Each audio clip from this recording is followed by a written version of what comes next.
Bonjour à tous.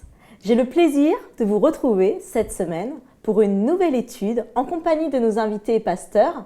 Olivier Maire, bonjour. Bonjour. Et Gétro Camille, bonjour. Bonjour. Et moi-même, Karine Eloidin. Nous entamons un nouveau trimestre avec un nouveau thème, le grand mandat. Le grand mandat. Mais alors, qu'est-ce qu'un mandat? Un mandat, ce serait un contrat où Olivier donnerait le pouvoir à Gétro, son représentant, d'accomplir un acte, une tâche spécifique. Mais là, on ne parle pas d'un mandat, on parle du grand mandat, le grand mandat, celui que Dieu nous a assigné, celui que Dieu nous donne et pour lequel il veut nous utiliser comme ses représentants. C'est ce que nous allons voir tout ce trimestre. Et l'objectif de ce trimestre, notamment, est d'étudier la mission, c'est-à-dire le moyen que Dieu a choisi pour communiquer l'Évangile à ceux qui ne le connaissent pas. Cette mission est au cœur de son activité souveraine et nous allons la découvrir.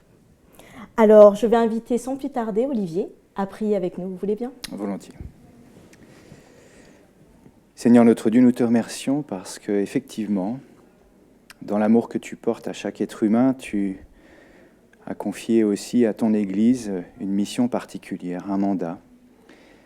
Et nous avons, nous qui sommes présents ici, et probablement beaucoup d'internautes qui nous regardent, la volonté de te servir et d'accomplir ce mandat. Nous avons besoin pour cela de ton esprit, de ton assistance, et puis plus particulièrement pour cette étude, que tu puisses nous fortifier, nous encourager et nous permettre d'approfondir ta parole. Viens nous enseigner toi-même et que tout soit dit pour ta gloire, au nom du Christ. Amen. Amen. Amen.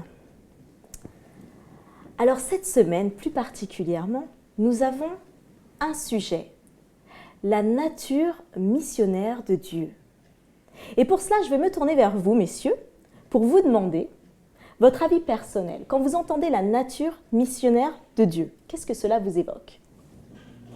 Bien, pour ma part, cela m'évoque Adam et Ève dans le jardin d'Éden, qui sont perdus, qui ne comprennent pas ce qui leur arrive, et Dieu qui demande à l'homme « Où es-tu » Et cette simple question révèle tout le soin et tout le respect que Dieu manifeste pour ses créatures.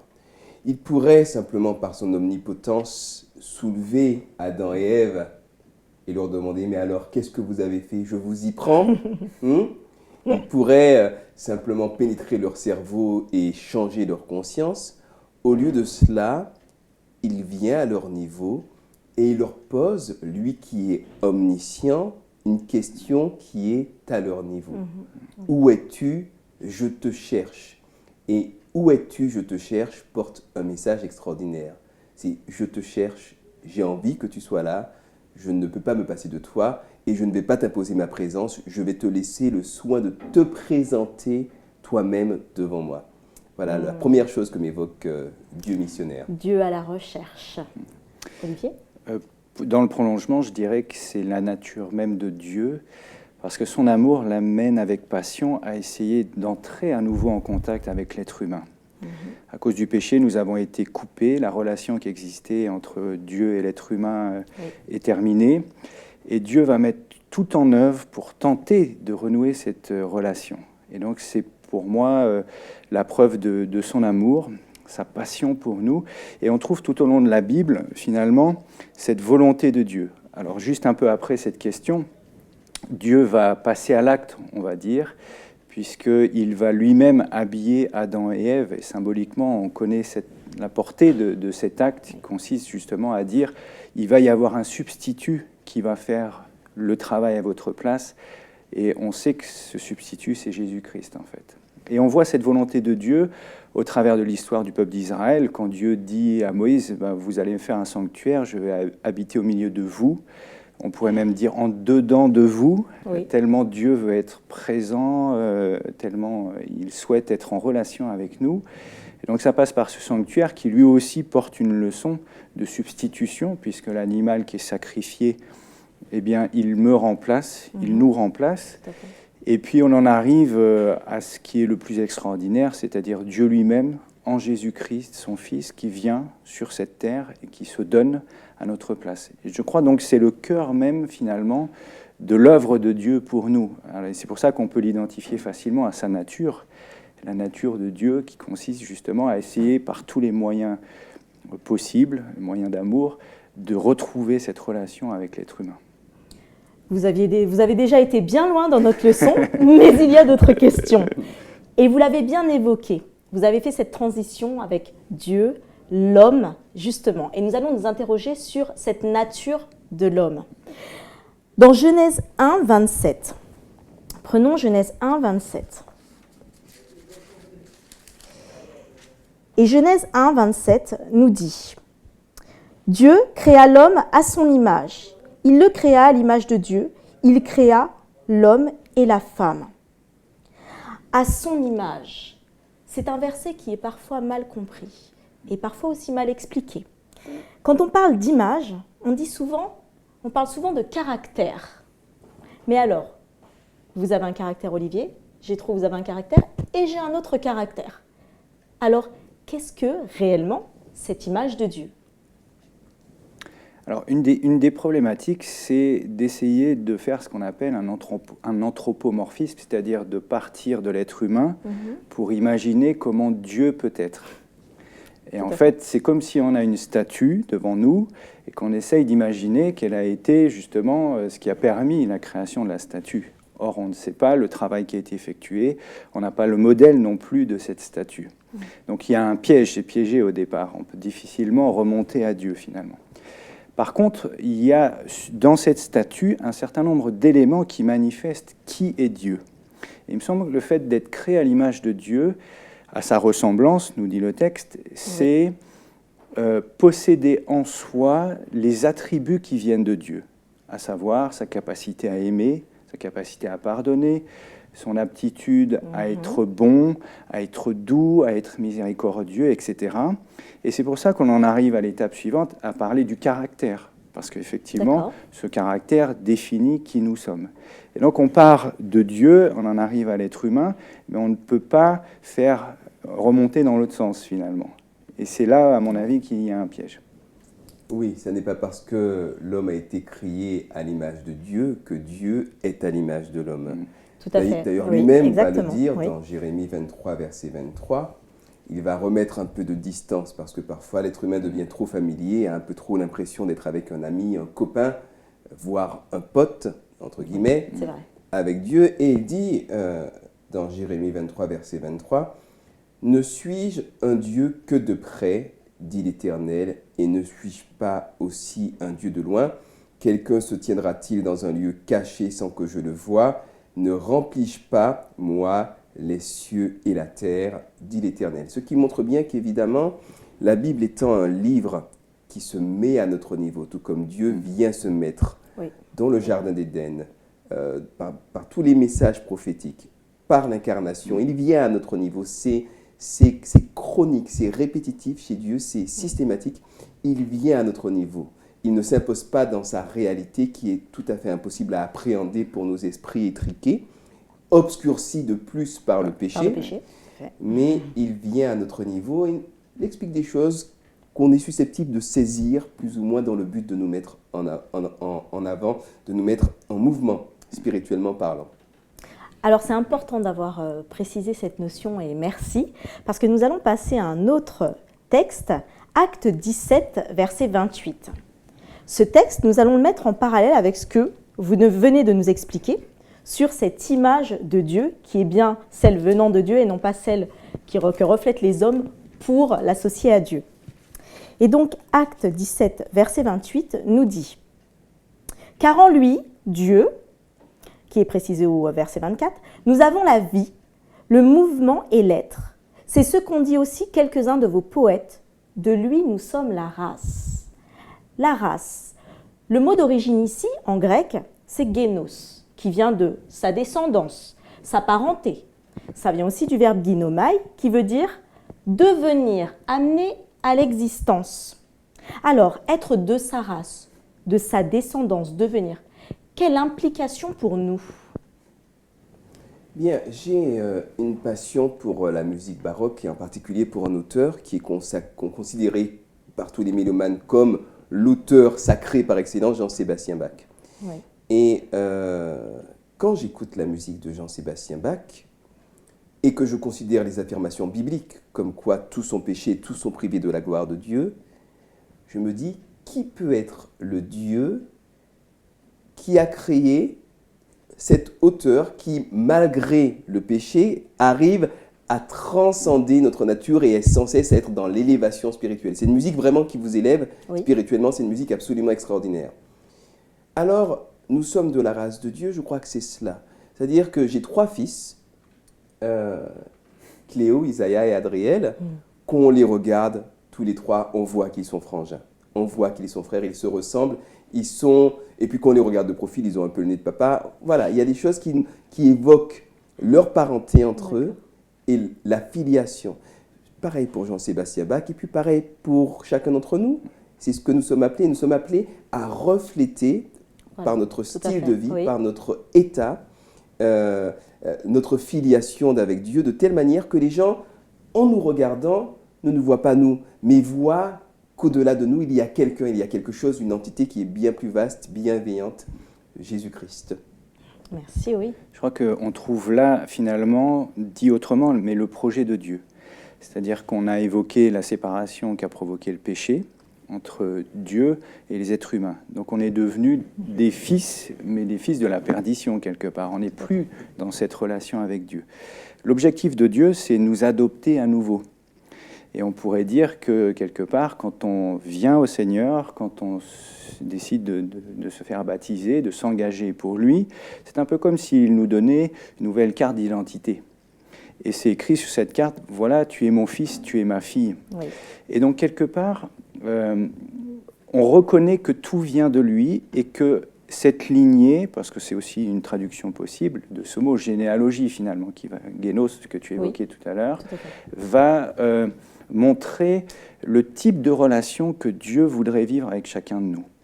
Et dans la Bible, on voit Dieu à la fois comme le papa, mais aussi comme la maman. Quand il dit « vous êtes un peu comme des poussins sous mes ailes », etc. Et donc, on peut trouver en Dieu, finalement, ce qu'on n'a peut-être pas chez nos vrais parents, parce qu'on ne choisit pas sa famille et on ne choisit pas ses parents. Et parfois, on a des parents qui peuvent être alcooliques, violents, etc., enfin, qui ne représentent pas, finalement, le caractère de Dieu en lui-même. Et donc, c'est cette volonté que je manifeste d'être à nouveau dans la généalogie, finalement, de Dieu et de Jésus, ce que dira l'apôtre Paul dans Romains 8. Voilà, vous êtes de la descendance, vous êtes à nouveau, par l'Esprit Saint en vous, qui vous convainc de cela, eh bien, des fils et des filles co-héritiers du Christ. Donc il y a vraiment cette lignée à nouveau, et c'est le projet de Dieu. Vous étiez perdus, vous étiez égarés, vous étiez, je ne sais pas moi, un Indien dans la jungle, complètement paumé, et Dieu fait le nécessaire pour nous retrouver, et à partir du moment où je suis retrouvé, je me laisse retrouver par Dieu, et que j'accepte d'être à nouveau son fils, eh bien il m'adopte comme un des siens. Et il va œuvrer ensuite, et là on retrouve cette notion d'image, de caractère qu'on évoquait ensemble tout à l'heure, il va m'aider pour que mon caractère soit le reflet du sien. À savoir, je ne sais pas, vous avez peut-être vu, j'évoquais un Indien, un film qui s'appelle, il y a déjà bien des années, Un Indien dans la ville. Oui. Ce petit Indien qui est né ou qui a vécu toute son enfance dans la jungle, il ne sait pas forcément comment se comporter. Alors quand il vit en restaurant, il monte sur la table, il n'utilise pas les couverts, etc. Donc ça, c'est la tâche du péché en lui. Et petit à petit, il va apprendre à vivre, à se comporter, à être différent. Et je crois que c'est au contact de Dieu ce que nous sommes aussi appelés à être, à devenir à nouveau des enfants. Alors parfois, on va retrouver les anciennes règles, on tombe, mais c'est pas grave. Disons qu'il y a ce cheminement, cette volonté de toujours être plus proche de Dieu, toujours mieux le comprendre, de s'imprégner de son caractère. Et je vais être transformé petit à petit à son image, dans ce sens. Alors là, justement, on voit des notions fortes, puisqu'on voit la possibilité, en fait, ce que Dieu met à notre disposition et ce à quoi on peut aspirer, ce que l'on peut atteindre. Mais il y a une autre dimension. Rappelons que l'homme et la femme ont été créés en dernier dans le processus de la création. Et pourtant, nous le voyons, Dieu il a fait de nous des créatures spéciales. Nous sommes différents de toutes les autres créatures de la création. Déjà créées à son image, et nous l'avons expliqué avec ce caractère, mais nous avons aussi un libre arbitre. Alors voyons ensemble, Genèse 2, 15, 17. Genèse 2, 15, 17.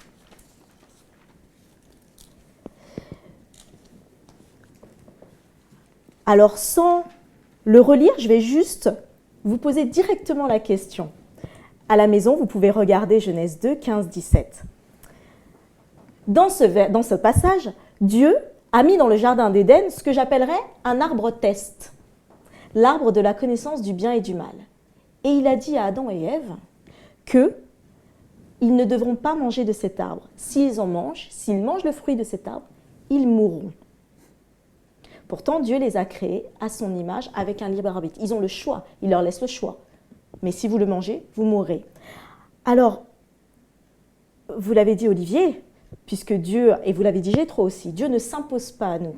Mais peut-on réellement parler de libre arbitre quand, si je ne fais pas ce que Dieu dit, c'est la mort?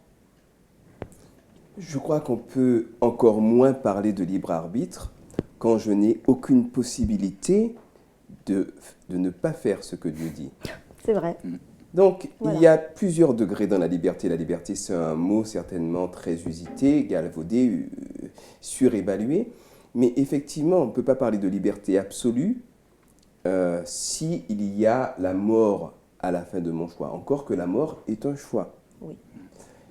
Ensuite, celui qui aurait la liberté absolue de s'autodéterminer, ce serait Dieu lui-même. Mais manifestement, non seulement il ne l'utilise pas, mais il se limite, il se met à notre niveau, il va jusqu'à donner sa vie pour chacun d'entre nous. Donc, il me semble que cet arbre, au milieu du jardin, c'est la condition sine qua non de la liberté de l'être humain d'accepter cette adoption, parce que Dieu ne l'impose pas. Dieu se propose, c'est là tout l'esprit missionnaire, loin des fanatiques, loin des gens qui agressent et qui violent les consciences. L'esprit missionnaire de Dieu, c'est de se proposer avec toute la gentillesse, toute la diplomatie et le respect. Je me tiens à la porte et je frappe, et je frappe. Et puis si tu veux ouvrir, on va passer un bon moment ensemble, ce sera chouette. Mais c'est toute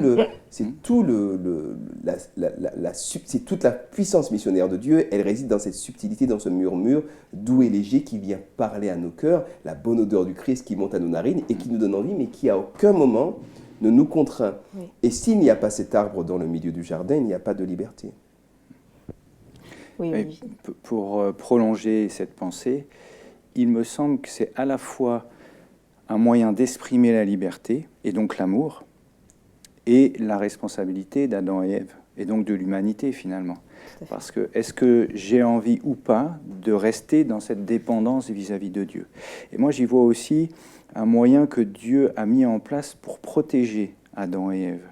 C'est-à-dire que la seule porte, tu parlais de porte possible, pour que Satan puisse attaquer l'être humain fraîchement né, Adam et Ève, c'était justement cet arbre. Il n'y avait pas 50 alternatives, il n'y en avait qu'une. Donc quelque part, c'est une protection que Dieu a mis en place en disant « je t'aime ». Maintenant, il y avait un dilemme, et il y a un dilemme pour Dieu, à savoir que ce n'est pas seulement l'être humain qui subit la conséquence du péché, mais c'est Dieu lui-même.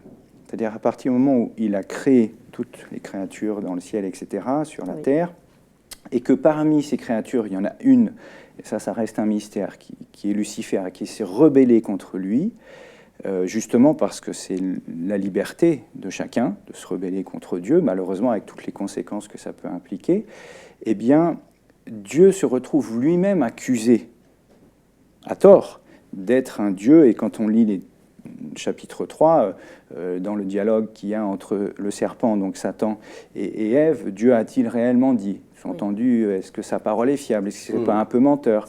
Il veut garder tout le gâteau pour lui parce qu'il sait que le jour où vous en mangerez, vous deviendrez comme un dieu ou comme des dieux. Ça dépend comment on traduit ce passage.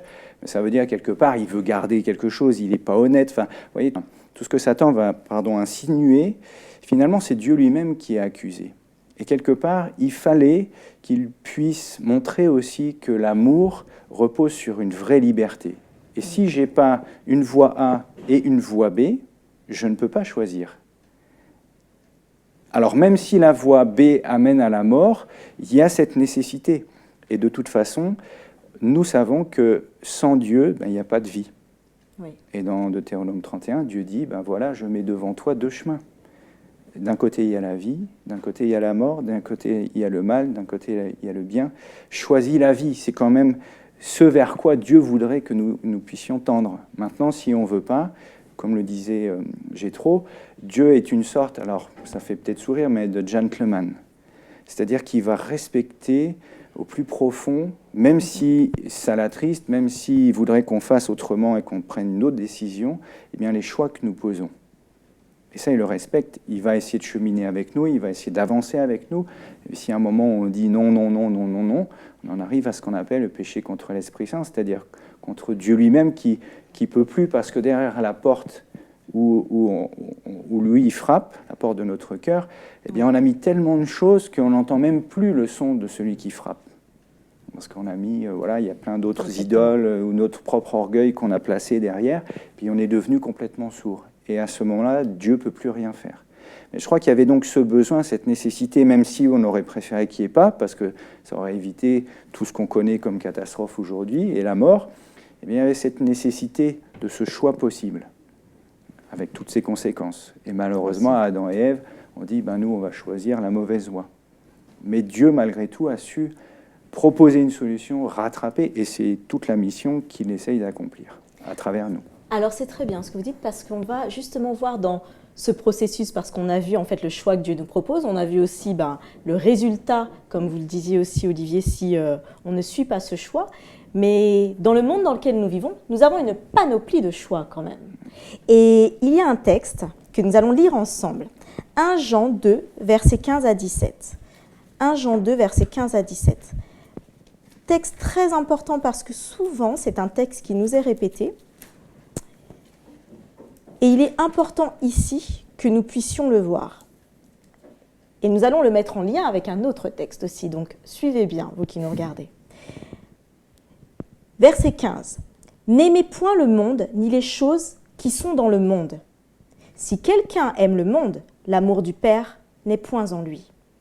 Car tout ce qui est dans le monde, la convoitise de la chair, la convoitise des yeux et l'orgueil de la vie, ne vient point du Père, mais vient du monde. Et le monde passe, et sa convoitise aussi.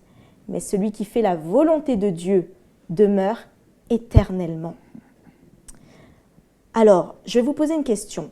Dans votre réponse, j'aimerais aussi que vous puissiez préciser qu'est-ce qu'on appelle le monde. Parce que c'est un mot qui est quand même répété beaucoup de fois dans ce passage. Et dans la Bible, quand un mot est répété souvent, il y a son importance. Mais je ne voudrais pas qu'on se trompe aussi sur ce qu'est le monde. Puisque parfois, on utilise ce mot de façon un petit peu... on l'utilise de façon générale, mais il est mal approprié. Donc, vous allez nous expliquer. Et ma question est, pouvez-vous expliquer en quoi ce texte, en lien avec Genèse 3, vous en avez parlé, Olivier, de la chute, est-il crucial pour nous ? Alors, je commencerai par une remarque, parce que c'est vrai que ce mot « monde », en fonction du contexte, prend un sens différent. Si je dis la référence Jean 3,16, par cœur, on va réciter « Car Dieu a tant aimé le monde qu'il a donné son Fils unique, afin que quiconque croit en lui ne périsse point, mais qu'il ait la vie éternelle. » Ça veut dire que, quelque part, Dieu aime le monde. Et là, il nous dit « N'aimez pas le monde ». On dit « Mais il y a un paradoxe. » Donc il faut distinguer le monde dans le sens les êtres humains, et le monde dans le sens tout ce qui est finalement consécutif ou tout ce qui a été la conséquence du péché et le système de pensée, le schéma de pensée, etc., le style de vie qu'on peut trouver dans le monde. Et je crois que ça fait la différence. Et Dieu nous invite par la sorte à dire, comme lui le fait, et ça c'est un vrai défi, de dire je vais essayer d'aimer le pécheur, parce que c'est ce que Dieu fait, tout en n'aimant pas le péché. Et ça, c'est très difficile. Parce que quand le péché me touche personnellement, directement, parce que l'autre me fait du mal, parce que, comment est-ce que je suis capable d'aimer de la même manière que Dieu aime ? Et donc, il y a ce dilemme en nous, parce qu'effectivement, je me rends compte qu'il y a dans le monde, le péché, etc., des éléments que je ne suis pas supposé vivre, et pourtant, naturellement, j'ai envie de les vivre. Oui. Et donc, comment est-ce que Dieu peut agir en moi de manière à ce que j'aime le monde dans le sens de Jean 3,16, mais pas j'aime le monde dans le sens de 1 Jean 2. Vous voyez un petit peu ce dilemme. Oui. Donc, ne pas entrer dans le système de pensée, d'éducation, de relation des êtres humains entre eux. Et là, il y a un défi, me semble-t-il, parce que nous naissons dans ce système. Nous sommes nous-mêmes porteurs de ce système, il est ancré en nous. On nous apprend dès le plus jeune âge, etc., comment il faut vivre, se comporter, et le contexte dans lequel nous allons grandir va jouer un jeu primordial. Alors ne parlons même pas de ceux qui naissent dans la guerre ou dans des situations catastrophiques parce que maman est prostituée et droguée, etc. Enfin, vous voyez un petit peu, tout cela, nous en sommes porteurs. Et comment Dieu est capable d'intervenir dans nos existences, dans nos cœurs, dans nos pensées, pour transformer tout cela, quel que soit de là où nous venons, pour devenir vraiment enfants de Dieu et aimer l'autre, avec un grand A, à la fois Dieu, mais aussi celui qui est à côté de moi, de la même manière que lui l'aime, et ne pas aimer tout ce qu'on voit comme choses catastrophiques qui sont dans le monde. Je ne sais pas si c'est clair. Moi, en tout cas, c'était clair. Donc, j'ai trop. C'était clair pour vous aussi? Parfaitement clair, et je vais tout à fait dans cette direction-là, en soulignant que dans ce texte de 1 Jean 2, le monde est relativement bien défini, parce qu'il est marqué, tout ce qui est dans le monde, c'est la convoitise de la chair, la convoitise des yeux, et l'orgueil de la vie, cela ne vient pas du Père, mais du monde. Donc, effectivement, cela nous ramène à la Genèse au chapitre 3, puisque de manière sous-jacente aux insinuations du serpent, il y a une idée très simple, c'est Dieu est un usurpateur qui veut garder tout le gâteau, pour reprendre l'expression, pour lui tout seul, et moi je vais mieux faire le boulot. Et toi, si tu manges le fruit de la connaissance, tu feras mieux le boulot que lui. Donc on a la convoitise de la chair, la convoitise des yeux, l'orgueil de la vie. Les ressorts du péché restent fondamentalement les mêmes. Alors disons-le clairement, on le voit avec tout ce qu'on a donné comme exemple, que Dieu a pris un gros risque en nous créant. Vous en avez parlé de l'amour. Et on va aller même plus loin. Le texte 2 Corinthiens 5, 21. Le texte 2 Corinthiens 5, 21 nous dit, et c'est un texte magnifique, « Celui qui n'a point connu le péché », et là on parle de Jésus, « celui qui n'a point connu le péché, il, Dieu, l'a fait devenir péché pour nous, afin que nous devenions en lui, en Jésus, justice de Dieu. Celui qui n'a point connu le péché, Jésus, Dieu l'a fait devenir péché pour nous, afin que nous devenions en Jésus justice de Dieu. » Expliquez-nous ce passage. Bien, c'est ce qu'on appelle la théologie de la substitution. Donc, il y a quelqu'un qui vit dans la perfection, qui vit dans un palace extraordinaire, qui est vénéré, adoré de toutes ces créatures, tout va pour le mieux pour lui, qui descend, qui s'incarne dans une chair, bien qui est destinée à mourir, dans une chair qui est susceptible d'être malade, d'être tentée, qui est faible, d'être battue, comme cela va être le cas à Golgotha, finalement crucifié. Tout cela pour que ce statut privilégié qu'il avait devienne le nôtre.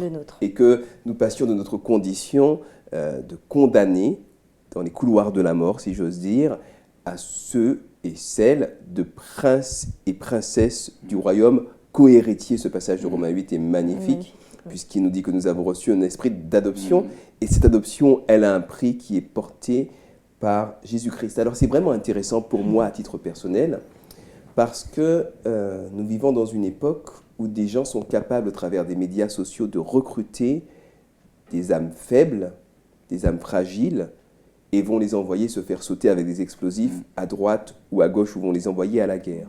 Mais pendant ce temps-là, ils sont confortablement assis dans leur fauteuil avec leurs ordinateurs, et puis ils envoient des gens au casse-pipe.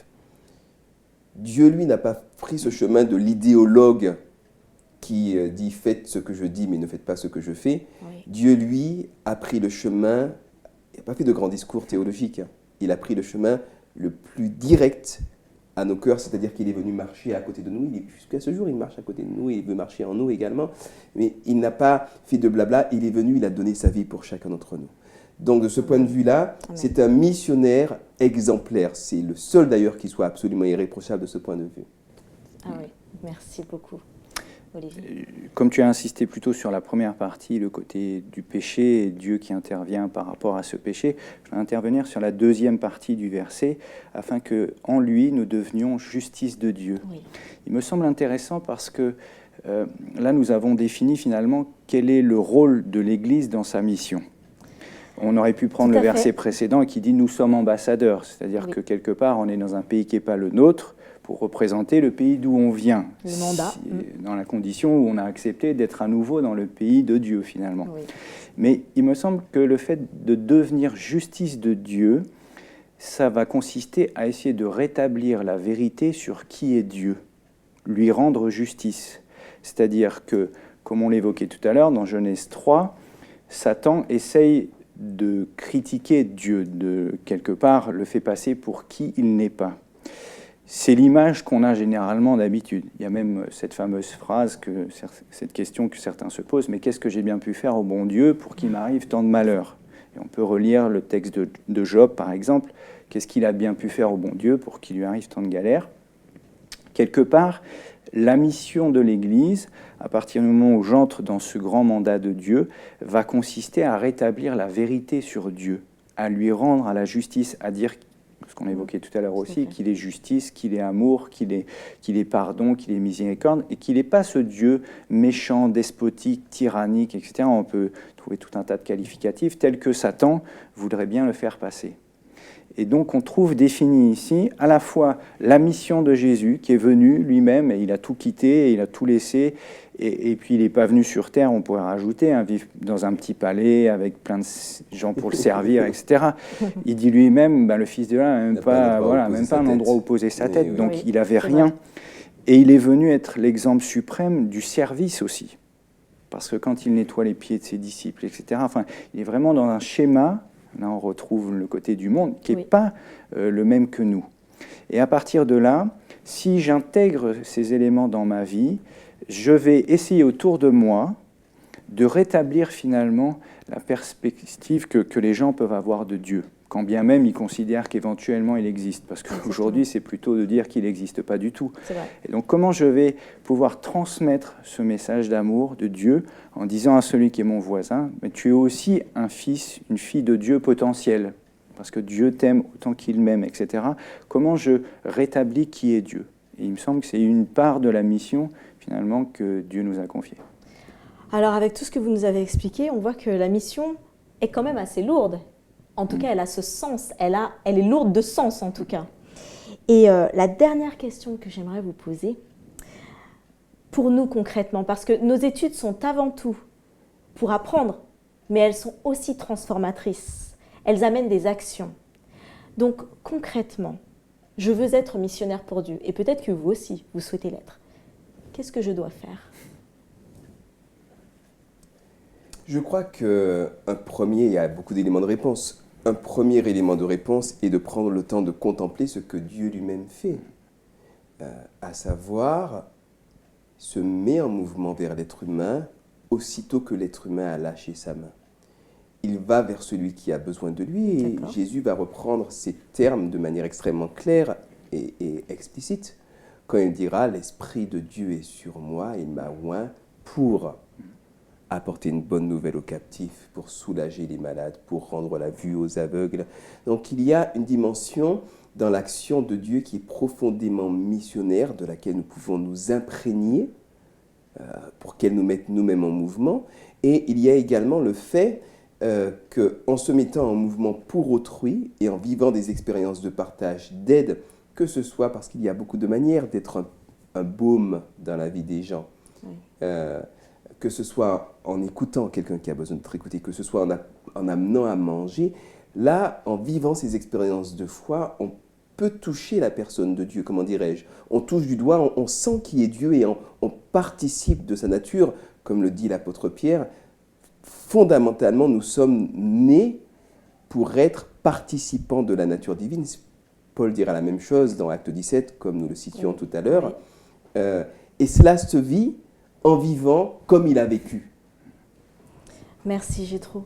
Olivier, et j'aimerais juste vous demander, pour ceux qui n'ont peut-être pas cette nature à aller vers les autres, donc si vous pouvez rajouter cette notion dans votre explication. Je crois que au-delà des paroles, il y a le vécu. Oui. Jésus insistera beaucoup d'ailleurs sur ce vécu. Il dit, ben voilà, c'est bien les beaux discours, etc. Il le dit aux pharisiens, vous avez des beaux discours, mais maintenant le vécu pose une problématique. Et il me semble qu'un vécu authentique, d'ailleurs je ne suis pas forcément parfait, mais j'essaye, je tends vers, et la présence de Dieu dans ma vie change ma relation à l'autre, ma capacité à pardonner, ma capacité à servir, va faire que je suis un témoignage. Il y a depuis peu une campagne d'évangélisation qui s'appelle Be the Sermon, donc sois le sermon, c'est-à-dire c'est pas seulement ce que tu vas prêcher, même si tu prêches très bien, que c'est très beau, que ça encourage, ça motive, le sabbat matin pendant le culte, qui va faire une vraie différence, quoique Dieu l'utilise aussi, hein, cette parole qui est prononcée, sa parole, mais également l'adéquation qui existe justement entre mes paroles, surtout quand je dis qu'elles viennent de Dieu, et la réalité de mon vécu. C'est-à-dire que si à la maison je suis un gourou, un bourreau, et mes enfants voient de toutes les couleurs, alors que le sabbat matin je vais être tout gentil, un petit agneau, et que j'ai des belles paroles, il y a un paradoxe qui va poser problème. Donc ça ne veut pas dire que je suis parfait, ça veut dire que je suis capable, par exemple à mon fils, tu parlais de tes enfants tout à l'heure, mon fils William, l'autre jour il me dit « Papa, il va faire froid », il partait à l'école, je l'emmenais. Je dis, mais non, la météo a prévu qu'il fasse 30 degrés et tout. Et il insiste, je veux mon manteau. Et je lui dis, mais non, tu n'as pas besoin de ton manteau. Finalement, on est parti sans le manteau. Et il a fait 16 degrés. Parce que j'habite dans une ville où, effectivement, dans le reste de la France, il faisait plutôt 30. Mais chez moi, il ne faisait pas très chaud. Et donc, la capacité à dire, même à mon enfant, eh bien, je me suis trompé. Oui. Et je te demande pardon. Tu vois, c'est-à-dire que, quelque part, je vais essayer de vivre avec l'aide de Dieu, l'Esprit Saint en moi, ma relation que j'entretiens avec lui, finalement les paroles et la compréhension que j'ai de qui est Dieu et de ce qu'il me dit dans la Bible. Et donc c'est cette adéquation qui va faire qu'effectivement, mon voisin, mon collègue de travail, les membres de ma famille vont voir une différence, vont la constater, et pas seulement entendre des belles paroles, parce que justement, je vais essayer, dans cette mission que Dieu m'a confiée, de dire, voilà, Dieu t'aime, etc., mais de le vivre véritablement. Et j'en ai pas la capacité, et je crois que plus humblement je reconnais que j'ai pas cette capacité d'être le sermon, eh bien plus Dieu va pouvoir agir en moi et va me donner la capacité de l'être. Parce que justement, je reconnais mes limites et mes faiblesses. Et Dieu sera donc précisément le sermon dans ta vie. Oui, tout à fait. Oui, tout à fait. Amen. Merci à tous les deux, parce que je pense que cette étude était vraiment riche. Nous avons pu voir la nature missionnaire de Dieu. Mais vous l'avez bien compris, cette nature missionnaire de Dieu n'est pas simplement pour être contemplée. Elle est avant tout pour être vécue. Et comme nous sommes créés à son image, nous pouvons aspirer à pouvoir créer, à pouvoir inspirer d'autres personnes. Alors, nos études continuent sur la mission. Continuez à nous suivre et à la semaine prochaine. Merci.